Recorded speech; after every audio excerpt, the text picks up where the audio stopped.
Hello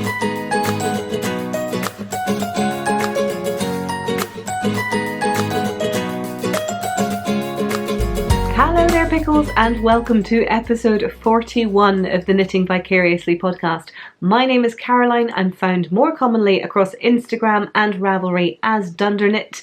I am a knitter living in London in the UK, and if this is your first time joining us here on the podcast, I have two things to let you know about. The first of those is that this is a swearing-friendly podcast. The language, it tends to get a little bit colourful, much in line with the stash wall behind me, and therefore if colourful language is not your bag, this probably won't be the podcast for you, but thank you so much for checking us out. The second thing to be aware of is that this is an episode with a bit of a difference. I'm filming this episode in advance. Normally I would give you a bit of a rundown of some of the things I've been working on, any patterns that have caught my eye, any stash enhancements that I may have gleaned over the past few weeks. However, as I mentioned, I'm filming this in advance. I'm going to be heading away to the US on holiday with my mum later on in the month of March, and therefore this is a bit of an interim episode, if you like, where I'm going to be answering a few questions and generally just having a bit of a chat with you. So if you're here for a bit more of the regular knitty content, again, I would recommend perhaps starting with another previous episode, or indeed holding off for a couple of weeks until I'm back in the country, back up and running, and have a few more of the standard things to share with you over here on this channel. For the rest of you though, hello! Thank you so much for joining me. Yes, this is going to be a bit of an episode with a difference. I hope we're all sitting comfortably. I hope we're here in the spirit of oversharing, because that is almost certainly what is about to happen, let's be honest. Thank you so much to everybody who has put forward questions for me to answer. I will confess there are a few too many for me to get to. What I've done is I have focused on the first page of Ravelry questions, 25 or 24 rather if you take out my first post, sets of posts and questions, some multiple questions that I want to try and focus on in this episode, just to try and keep things a little bit manageable. And so for those of you who gave additional questions that followed on the second page, forgive me, I will get to those at some point, but priorities and time and all of those good things mean that I'm going to try and focus on those first few, and then we will roll with it as and when we go forward. Thank you too to everyone who asked questions that were entirely in line with the guidance I gave previously. I was a little bit flippant about it, but I did want to make clear that obviously I am fairly open on this channel, but there are certain things that are obviously a little bit more closely aligned to what I talk about here than perhaps just your general chatter and sprawl that you might enjoy in a face-to-face conversation. So thank you so much to everyone for keeping your questions pretty on point, which is great. I have endeavoured to try and split the questions from that first page into a few kind of general themes and topics. So we're going to be covering a little bit around projects and stash, obviously quite a lot of interest in what I've got here behind me, as well as things that I've worked on previously and techniques, and then a little bit more around kind of me personally outside of purely knitting, slightly more kind of general random questions as well. A category all of its own deserves to be people that want to see or know more about Hobbes. That definitely deserves an entire category of its own, because there are a fair few of you and I can understand why. So stay tuned for the end of this episode and you'll definitely see a little cameo of his nibs. And as ever, he'll steal the show, so I have to put him at the end, because if I put him right up front, then what would be the point in watching me? I mean, really. But yes, with no further ado, I'm going to launch straight into it. I have the questions here off to one side, so you'll forgive me as I read those as we go. But first up in the general knitting and sort of stash chatter segment is a question from Rhiannon O. She asked a couple of questions. The first one that I'm going to cover here is, at what point in your knitting journey did you figure out that you prefer certain styles, i.e. top-down, raglan or drop shoulder, and certain shapes? Did you always have a strong instinct about this, or did it take some fooling around with the wrong patterns to figure this out?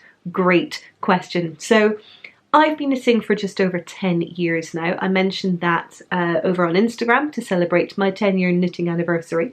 And it's fair to say that garments-wise, I probably started knitting garments maybe 5 or 6 years ago.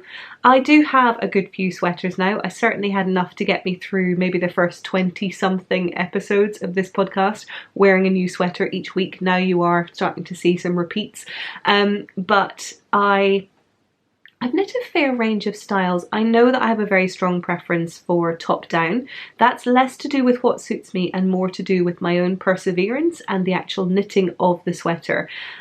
Those of you who've watched for a while will see that when I knit a pattern bottom up, it takes me a lot more kind of persistence to get through it. There's something about starting at the top, but separating for the sleeves, knowing that this is kind of the widest point and therefore the most labor intensive, if you like, of the sweater, and then ploughing on through once you've bound off those sleeves and set them aside to get through the rest of the body of the sweater, and then sleeves from that point on can be punted out fairly quickly. So I do find that my attention works slightly better with top down rather than it being a style that I know I prefer. But that said, I know that drop shoulder patterns, and particularly my shifted sweater, which is a pattern by Justyna Larkowska with the beautiful kind of rope cables up the front, that is knit bottom up, and I did persist on that one because I know that a drop shoulder pattern suits me quite well. That I've found out more from ready to wear clothes, to be perfectly honest. There's a few sweaters that I've got in my wardrobe or in my chest of drawers that I wear a lot for work, and what I tend to do is find shapes and pattern or rather sort of shapes or designs that suit me, and then seek out patterns that replicate that. So I know I have a couple of raglan sweatshirts, and I know that I have the same concerns with raglan sweatshirts as I do with the jumpers that I've knit that are raglans, which is occasionally you'll get a little bit of bunching here, which depending on the fit of the sweater isn't always something that I love. I don't know if it's because my shoulders are particularly broad or just the way that the raglans tend to fit me, is you can sometimes get a bit of excess fabric there, whereas a drop shoulder shape, because again probably slightly broader shoulders rather, slightly large boobs, tends to suit me rather well. So bit of a ramshackle answer to your question essentially, but in terms of the styles of sweaters that I prefer, part of it is a little bit of trial and error with actually knitting those patterns, and part of it as well is looking what I have in my wardrobe and in existence already and how I feel and how that suits me. So hopefully that answers your question. The second question for this segment is from the wonderful Bookcase Hat, who is Emily and a very good friend of mine. Hello, my love, I hope you're well. She asks, what sweater has been in your queue the longest that you still really want to make? As someone who's been on Ravelry for a good 10 years now, it's fair to say my queue, my favourites, they're not as up to date as perhaps some of the things that I spot on Instagram and get a little bit flighty and attracted to, but there are certainly some things in that queue that I still at some point do want to get round to. The oldest one of those is probably a sweater called Seattle Grey. I'm going to include it up here on the screen, and this is one of the very first patterns that I spotted over on Ravelry. It is a really lovely cabled sweater. As you can see, it's got this beautiful kind of big chunky, I mean, it's almost as though I have a particular preference for the sorts of cables I like, but yeah, it's a really beautiful sweater. Now, the challenge with it is it's fingering weight, and that's a lot of knitting in a sweater, but I really do like it. It has these slightly flared, almost bell sleeves.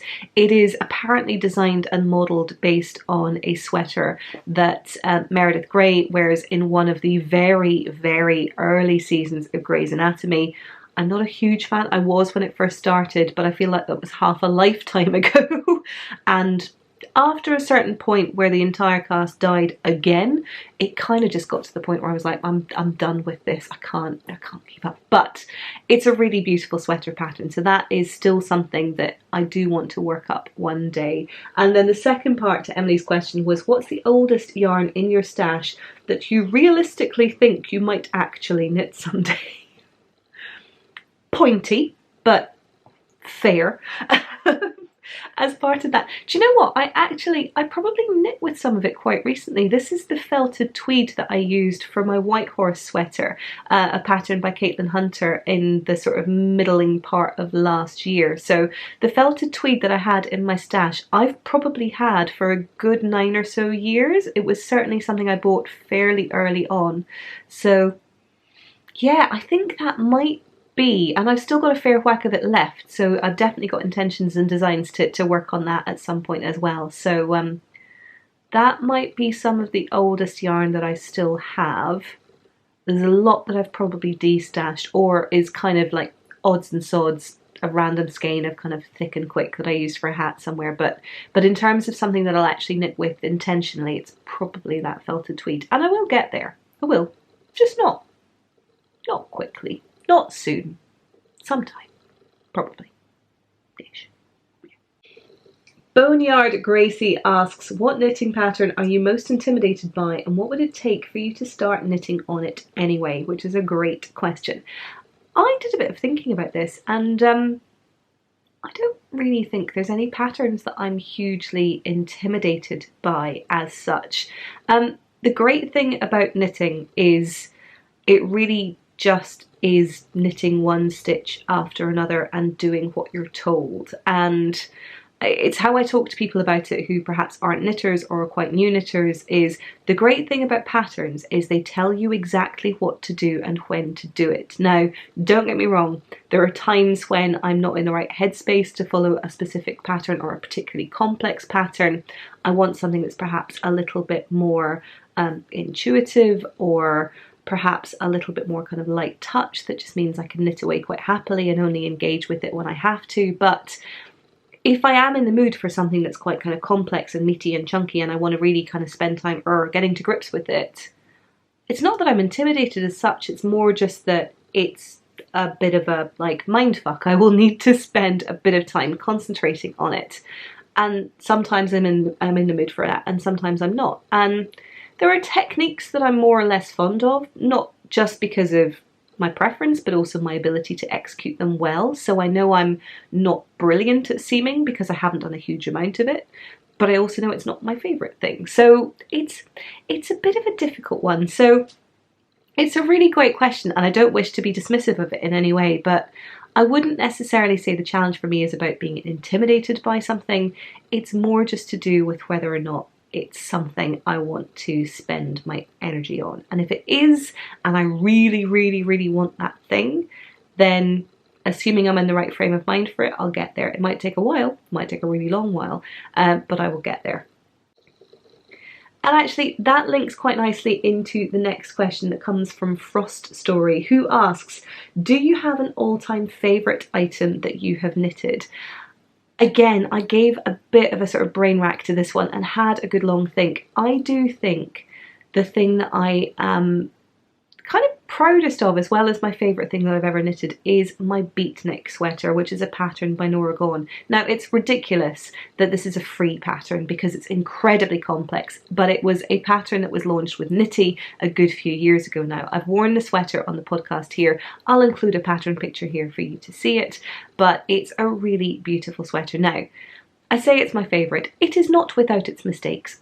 I've mentioned previously that I managed to fuck up on the shoulder decreases for the sleeves up at the top, but partly because it's a very complex cabled sweater with a load of moss stitch as well, partly because it's the first time I'd modified a sweater to be knit in the round, and I didn't do the chart on the back, I just did the moss stitch. So again, there was a bit of kind of perseverance that took to get me through working on it, partly because I just really bloody love the finished object. But for all of those reasons, it's something that I look at and thought, I persisted with that. Now, I cast it on, I want to say like early part of 1 year, and didn't finish it until the very tail end of the year, possibly even 18 months later. So for all that there are some things that I've kind of put to one side and, you know, oh, I'll come back to it at some point, there are times when I genuinely do pick up the things that I've cast aside for a little bit. So, and this is one of those things where actually I'm really proud for having finished it. So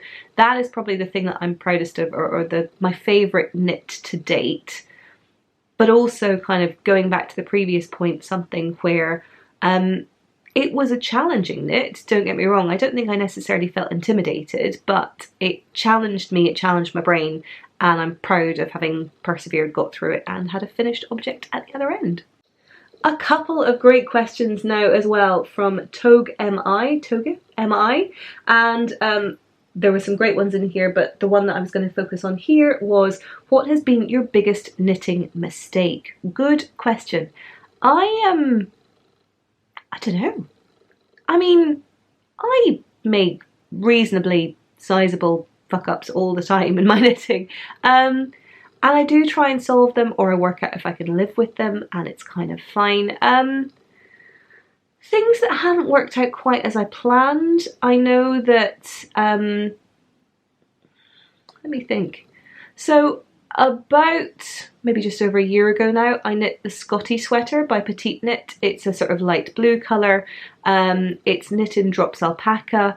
I think it's fair to say that I'm not super pleased with how that turned out. I did put it on afterwards. It blocked out quite a lot larger. I then put it back into the wash and washed it again, laid it out to dry, and I think it's fair to say that it's sort of warped slightly in its shape. I just don't love the way that it's kind of come out, and so that one, I wouldn't say it's a big mistake, but it's probably not something I'm going to get a huge amount of wear out of now that it's sort of not quite what I wanted and had in mind. I mean, there's the eponymous mint green boxy that, you know, just sits gently in the back of our minds and reminds us of the fact that I cannot pull off mint green. So that one is a reasonable mistake. I feel like I might have talked about this in the last Q&A actually, the mint green boxy debacle, the worsted boxy debacle. Turns out worsted boxy is not a pattern that works well on me, at least in the way that I executed it. And if you do want to see a little bit more about that, please do feel free to go back to, I believe, let me just check which episode it was. Funnily enough, I'm pretty sure I talk about the Scottie sweater in that same episode, so it is episode 22, which essentially I'm just going to rename as like small knitting fuck-ups. They're all housed in episode 22 for your viewing pleasure. I'm nothing if not efficient in my failure. She also asks, what was the game changer that got you into knitting sweaters instead of smaller projects, or were you always a sweater knitter? Really, really good question. I wasn't always. I probably started knitting sweaters maybe 4 years into knitting generally, and probably more than anything it was to do with confidence. I had knit some sort of smaller things, maybe confidence and attention span, a mix of those two, but I was building up to wanting to knit a sweater. I knit a couple of garments, but I certainly wouldn't have called myself a sweater knitter until probably I knit my Julissa, which is a pattern by Vanessa Smith, really beautiful sweater pattern. The first time I'd done a sweater in the round from the top down and completed it, and I really, really loved it. I think the other thing that kind of got me into it was probably taking part in a few knit-alongs, and they were very informal knit-alongs with friends around knitting for specific occasions or events, choosing a pattern, working on that pattern, and that probably helped because it gave me a bit of an arbitrary goal and a deadline. I love an arbitrary goal or a deadline to help motivate me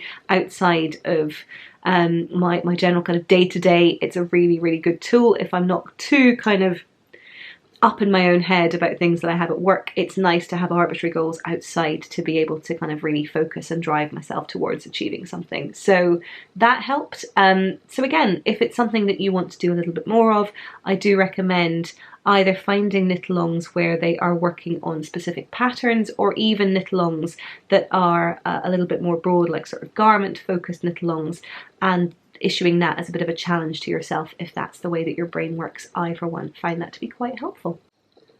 The last question that she asks here, which I really enjoy, is if you were to start a new sweater and we pretend that there's not enough yarn in the cubbies behind you, fair point, well made, what are your favourite online yarn sources that don't have to be imported from the US? So for those of us outside of the US and either in or adjacent to the EU, sad times. What are some of my favourite yarn sources there? I think the great thing about being in Europe is we have a wealth of local yarn stores to be able to source our yarn from.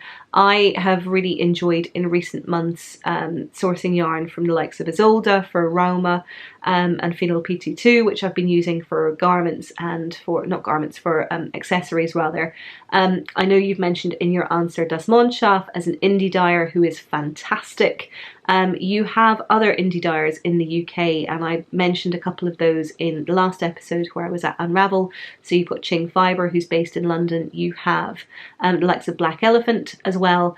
Urban Pearl is based in London, and I think there's a plethora of other yarn dyers that are Scandinavian based or Germany based, and including the likes of, I think you've got Totmata Yarns and a few others that are based in Spain.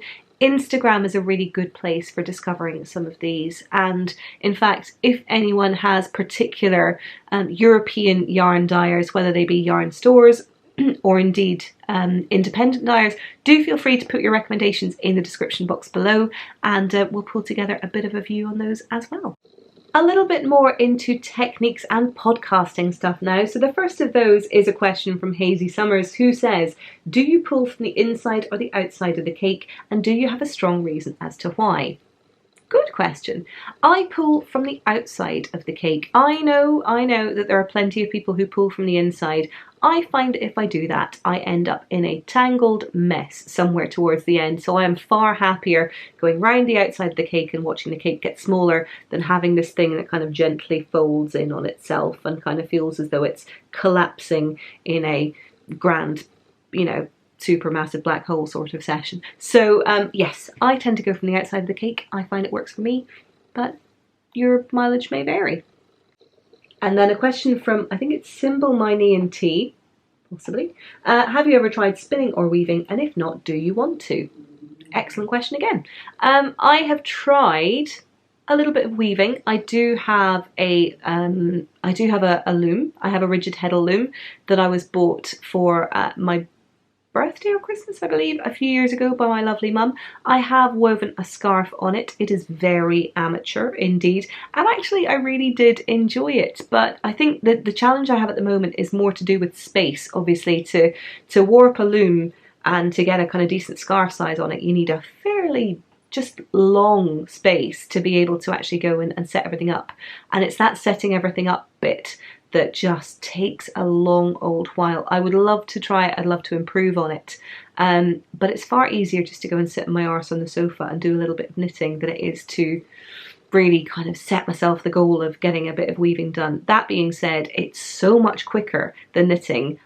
I enjoyed that element of it tremendously. So I haven't done it for a while. I will probably have another look at it at some point, but yeah, enjoyed weaving, definitely. Spinning, on the other hand, is not something that I've tried, and also, if I'm being brutally honest, not something I'm really that fussed about. Between drop spindling is something that, well, I say I've never tried it. I had about half a go at it and went, it's not for me. I'm not coordinated enough, or I don't want the thing enough for me to merit going through all the motions of spinning it up and faffing around with it.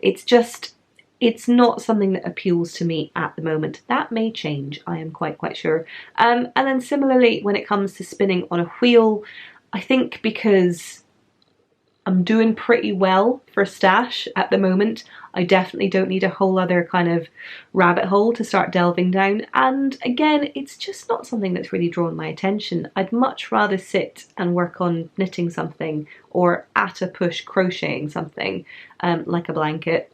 Don't get too excited, technique-wise, that's about my limit, then I would kind of engaging in something else, if I'm honest. So it's not a never say never, indeed, but I'm good right now.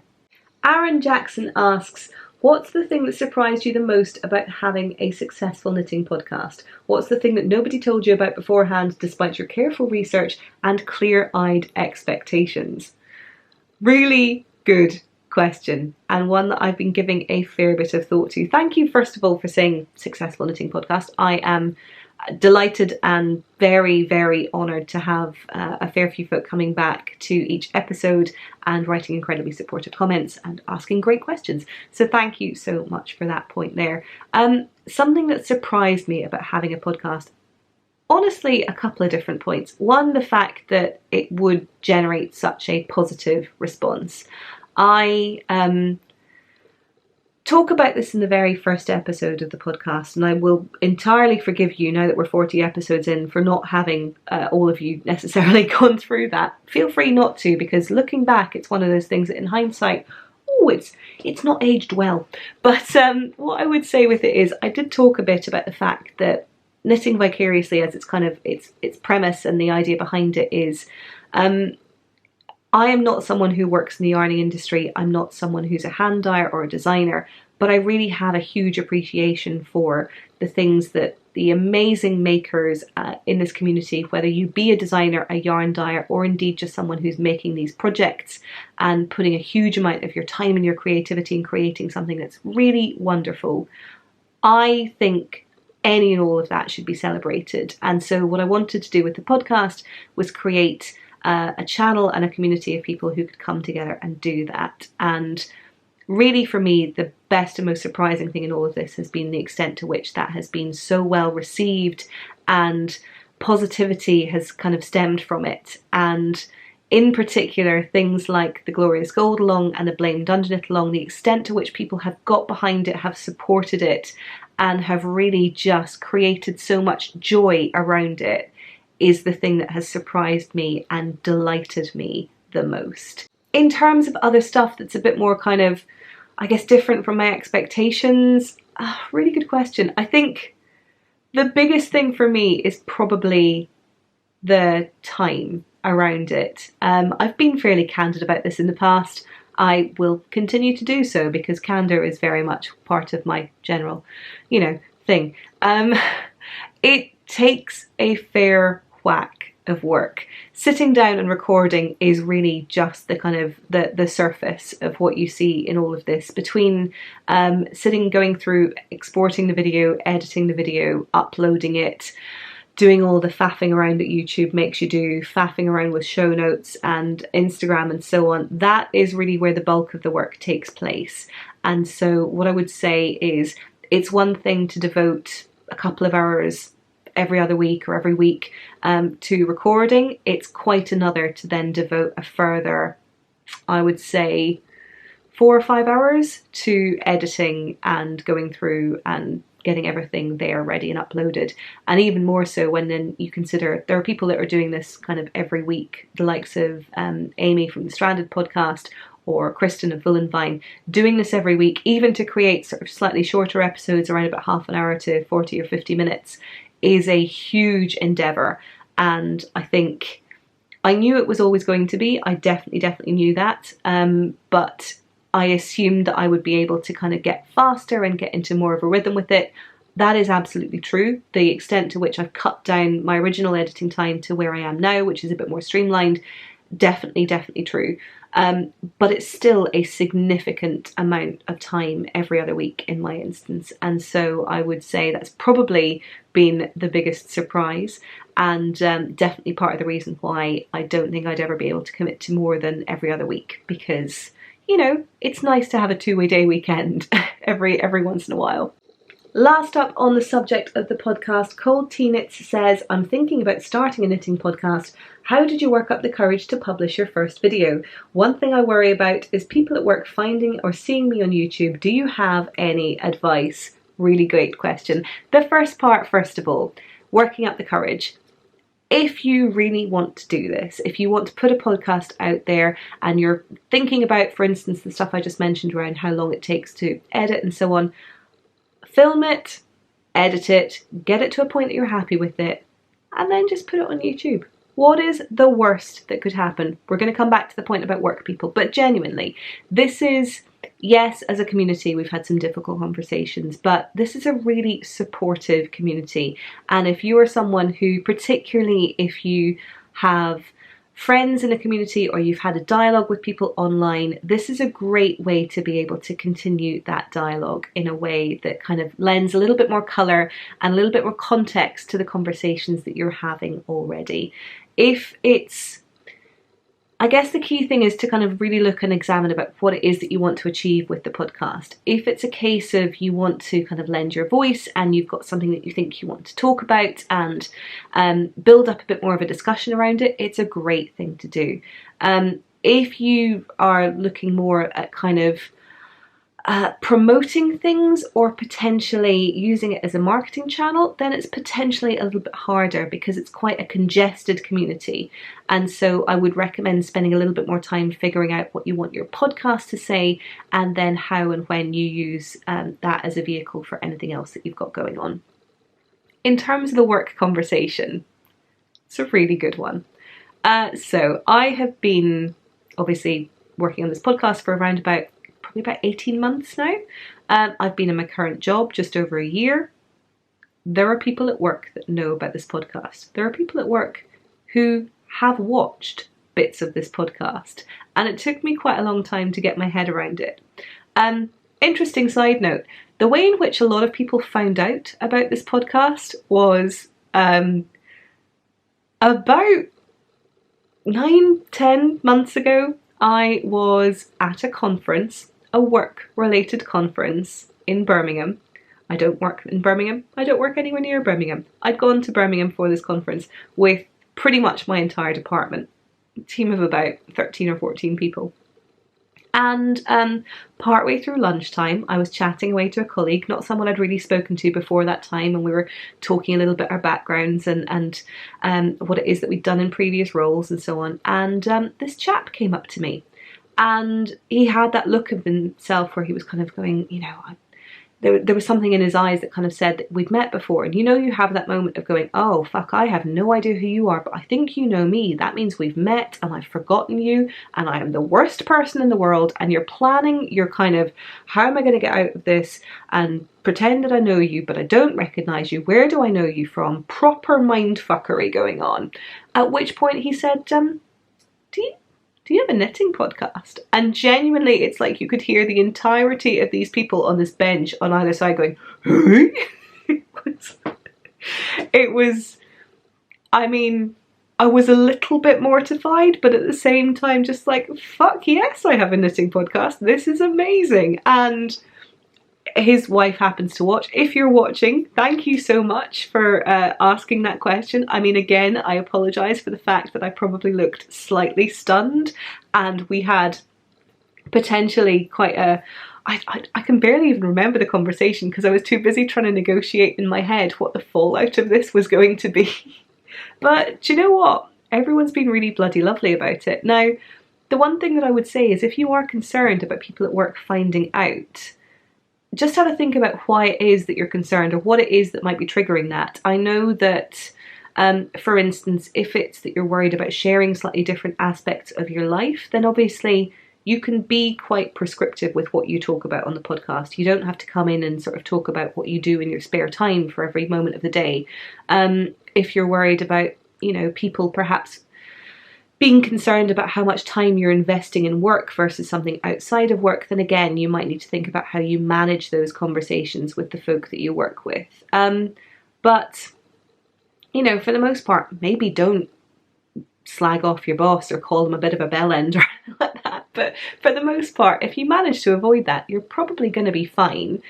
And if you are genuinely concerned about work colleagues and so on, then, you know, there's precautions you can take. It's avoiding using real names or surnames. I don't talk about my surname on the podcast because the way in which I kind of use that in a day-to-day working environment is very different from what I do online. So, you know, I have a degree of separation between the two, but also if people find out, it's really not the end of the world. I mean, the time that one of my colleagues played the podcast in the office and I heard my theme tune music coming from the end of our bench, I mean, that was awkward. I gave him a fairly stern talking to because while I'm pretty easygoing, I really didn't appreciate that.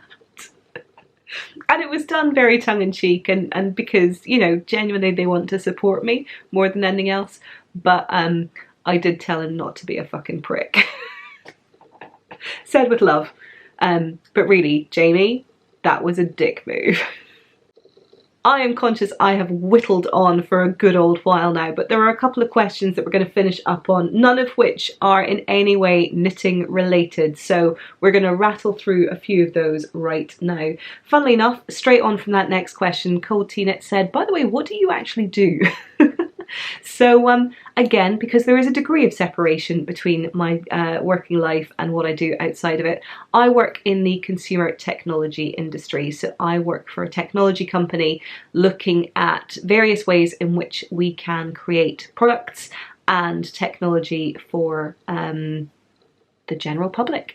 And again, I'm not going to go into too much detail around it, but essentially what I get really passionate about in my day job is taking quite new and sort of fast-paced technology, so wearable technology or smart home, and starting to think about something that is currently quite niche or early adopter, and thinking about how we bring that more into the mainstream. So how non-techie people or people that are a bit less comfortable with setting things up in very specific ways, how we broaden the appeal of that, and how we start to create products that use this technology that are going to really help to change people's lives ultimately without being too grand about it. And you know, there's small ways in which everyone can deliver on that, and ways in which it's a little bit more abstract. But I really enjoy the work that I do. It is quite challenging. I work quite a lot with very technical teams and quite data-led teams, and I spend a lot of my time trying to work between them and essentially, without wishing to be in any way demeaning, normal people in terms of the way that we communicate and articulate ourselves. And so I get to, yeah, just enjoy some of that. I am currently managing directly a team of a couple of people and indirectly a much larger squad. So between us, it is a lot of work and a lot of challenge, but I enjoy it tremendously. MaryBeth143 asks what my dream career would be. Honestly, I really fucking love what I do. I am a massive nerd, I'm a total geek, and this allows me to go hardcore into that and really lean in, as well as speaking more in kind of general communication and marketing terms. So it's a really lovely blend of all of those things. If I could choose something completely different, I would love to have grown up at a time where kind of coding and really kind of intensive digital careers were considered on equal footing with more traditional careers. I feel like I was a couple of years, maybe 5 or 10 years before that curve really started to happen. So if you could have told 14-year-old me that I could genuinely grow up to be a video game designer and like storyboard it all out and coming up with brand new worlds and building those in their entirety, that would have been fucking cool. So in an ideal world, I'd love to be someone that works on video games. Still could be, if I really chose to, but you know, the kind of graphic design and the stuff that comes from that is a bit of a different sort of career bent. So, love what I do. Would have gone full nerd if you gave me the chance. DM Urban One says, do you enjoy baking or cooking? I enjoy a little bit of both. I historically have probably done a lot more baking. I do enjoy a bit of baking. It's quite sporadic. Being as it is, I live just with me and the cat doesn't eat much by way of baking, so I don't do a huge amount of it, but when I do, I really enjoy it. I have recently been doing a little bit more cooking, and I have someone who is doing an excellent job of helping me do a little bit more of that, so I am starting to appreciate that a little more and extend my very meagre skill set in that direction. So historically, not a huge amount, increasingly, as time goes on, a little bit more. Kusi Knits says, what is my favourite Scottish curse word or indeed Scottish slang? And this is a great question. There are some Scottish words that you don't appreciate elsewhere in the world. Curse words, I don't know. I mean, Aegis and Dunderheed are the great ones. I mean, Dunderheed, dunderknit, that I've talked in the past about the fact that dunderknit is based on the Scottish word dunderheed, which is another word for an idiot. Or so you have Dummkopf in German, which is a very similar premise. In terms of Scottish words generally, there is an excellent Scottish word that nobody appreciates, which is the word bumfold. If you know, you know. Bumfold is essentially a word that describes the feeling of having multiple layers on your person and one layer riding up underneath them all. So you talk about feeling a bit bumfold or a bit bumfold up. I know it sounds suggestive. It's not. Mine's out of the gutter. Thank you very much. But you talk about feeling a bit sort of bumfold. And, oh, this thing's got bumfold up underneath. That is a great word. Misses out on the rest of the world. Nobody else appreciates it. There are another couple of words, predominantly kind of place names, that I love in Scotland. One of my favourite things to say is Auchtermuchty, which is a fantastic town just on the sort of eastish side of the country. Auchtermuchty, amazing word to say. Yeah, good Scottish words. Love those. AL Good 61311, catchy, also says, is there anyone who was a particularly sweary influence on me? My mother, my grandmother. My mum swears a little bit, sorry mum, but you do. My grandmother never swore from what I can remember, but I would just say it's probably a mix of things. I think partly, I do think growing up in Scotland, I possibly swear a little bit more than some of my English counterparts. I do think that working in technology, which is still quite a male-dominated industry, similarly, there's probably a bit more exposure to swearing that happens, but in all honesty, I just really love the complexities of language. I get accused quite a lot of being a bit of a word nerd and a bit overly, you know, precocious with some of the language that I choose every now and again, but I just really love using words that I find to be particularly appropriate or emotive, and the emphasis that can be provided, or indeed the extremity that can be, you know, really embodied with swear words is second to none. So fucking love it. It's excellent. Rhiannon O asks a couple of questions that I'm going to rattle through quite quickly. The first is, how did you choose your cat's name? Good question. Hobbes is Hobbes with an ES, so Hobbes, and it is Hobbes as in Calvin and Hobbes. Calvin and Hobbes is a cartoon strip that was particularly huge, I want to say in the late 80s and early 90s, and it's a cartoon strip about a boy and his stuffed tiger. Now, his stuffed tiger, Hobbes, is based on Thomas Hobbes, who was an English philosopher, and all of the cartoons have a slight kind of philosophy bent to them. There's some big, thorny, theoretical questions, and I really enjoyed the cartoon strip when I was younger, and so I always thought to myself, as and when I was able to get a cat, I would love to have a cat with tiger stripes, and I would call him Hobbes, and as it is, it suits him down to the ground. She asks, have I ever been to Shetland or indeed Shetland Wool Week? I have not. I have been to neither of those. I know it's ridiculous that I grew up in Scotland and there are parts of Scotland that I have never been to, but yeah, I definitely do want to rectify that at some point. Not necessarily for Wool Week, but I would love to go to Orkney and Shetland at some point. And beyond that, she says, dream vacation. There's a huge number of places in the world I still want to go to. I would love to see a bit more of Canada, in particular in and around the Rockies and out towards Alaska. I would love to see a bit of New Zealand. I'd really love to go to Iceland. I haven't been to Iceland yet. You're starting to see a theme. Colder places, mountains, big stuff. Like, broadly speaking, those are my ideals. I love to mix it up a little bit between town and kind of really big dramatic scenery. I'm definitely I love going somewhere with a bit of drama and stuff to see and do. Love that. So yeah, those are probably three on my list, but there's other places that I'd love to go back to and see a bit more of. I've been to Japan a couple of times. There's other places in Japan that I'd love to go and see. Vietnam, for instance, I'd love to go to. I would keep you talking all day, but first things first, US, big stuff. Very excited about that later on this month.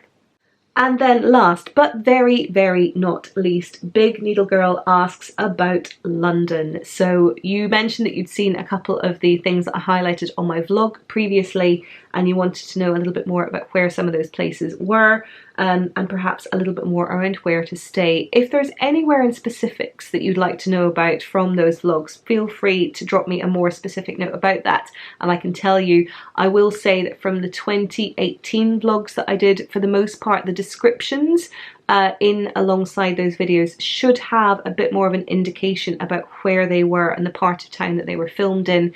But if you do have any really specific questions, please do drop me a note. In terms of where to stay though with London, if you are visiting the capital, to be honest, it is a big old place, and the great thing about London is public transport is pretty excellent. I would say you can stay, there will be places for you to stay within the kind of initial few zones. So we have London Transport for London rather, is the public transport system that we have here. And as such, there are zones. There's the very, very central part of London, which is zone 2. And then as you go out, it's kind of concentric zone areas. So zones 1 and 2 are the most central, and ones where you can probably find the vast majority of hotels or kind of central areas to stay. Beyond that, there will be slightly more suburban hotels or Airbnbs to go and stay in, and it really just depends on your preference. If you're looking for somewhere that's reasonably quiet but within good striking distance, I would say you could probably find some Airbnbs or bed and breakfasts within that zone 2 to zone 3 that are fairly near to the underground, or perhaps a bus route that will take you into the centre of London fairly swiftly. And that's perfect. In terms of specific areas or locations, South London is lovely. It's not necessarily the best connected to get into London, but if you can find somewhere that is reasonably near to a tube, then that's great. West London, there's a lot of places to stay in and around sort of zone 2, so you have Notting Hill, Notting Hill Gate, and quite a few places out towards Hammersmith that make it very easy to get into the centre of town.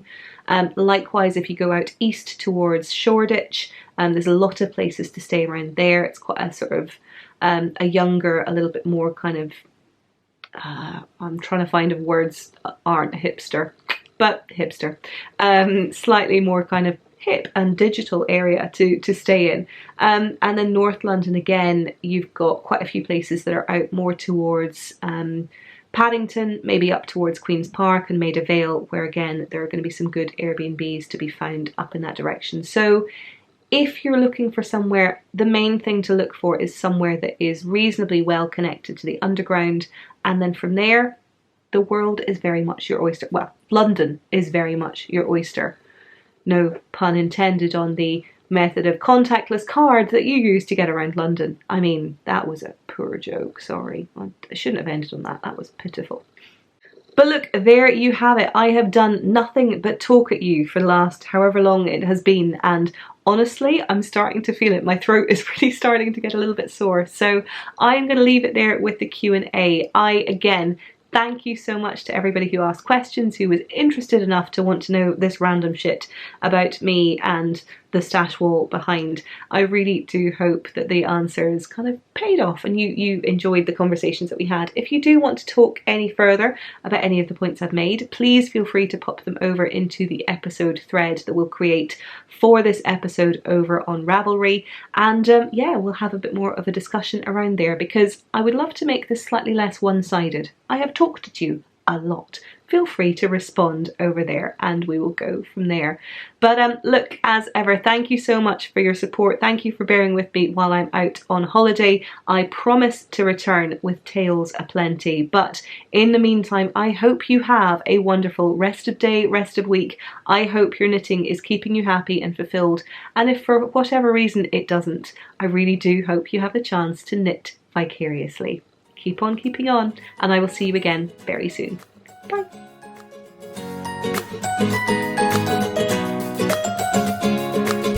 Okay, there's a reason that we don't include Hobbes in the podcast, which is because when we do, we have to try and hold him here and get a shot of him looking anything other than really fucking pissed off. And as you can see,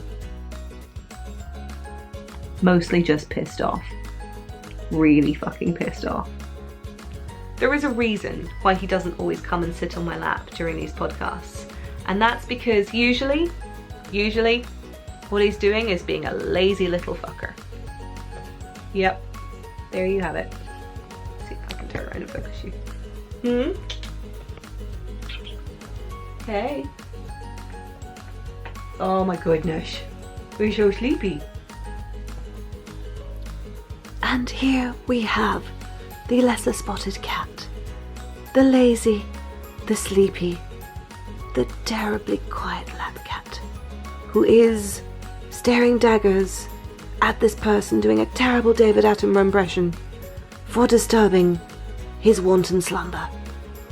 Yes, he is indeed a fearsome, outraged, and terrifying beast. Hey. How you doing? You good? You good? You been snoozing? You gonna say hi to the people? You gonna rub your face in the thing? Hey. How you doing, my boy?